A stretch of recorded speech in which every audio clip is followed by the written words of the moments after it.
Welcome to Kenton's videos. Enjoy the video. Welcome. In this video, I will explain how to use DaVinci Resolve for YouTube. First, begin a new project and set your timeline resolution to 1920 by 1080 pixels, which is ideal for YouTube. Next, import all your media files, such as video clips, audio tracks, and any graphics, directly into the media pool. Remember to organize your footage into clearly labeled bins. This will ensure an efficient workflow and easy access throughout your editing process. Once your media is imported, it's time to craft your story. Drag your clips onto the timeline, arranging them in the desired sequence. Trim any unnecessary footage to keep your video concise and engaging.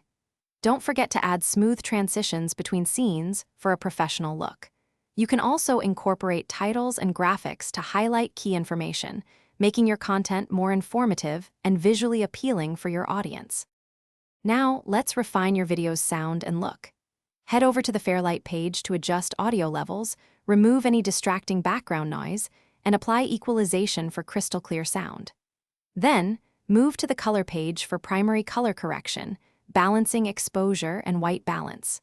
Finally, apply creative color grades to establish a consistent and appealing visual style that truly represents your channel's brand. Finally, it's time to export your masterpiece for YouTube. Navigate to the Deliver page and select the dedicated YouTube preset. This automatically optimizes your video and audio settings.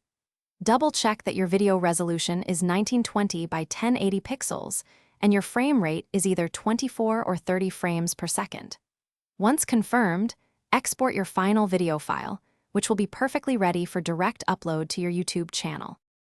Thanks for watching. Consider subscribing if we helped you.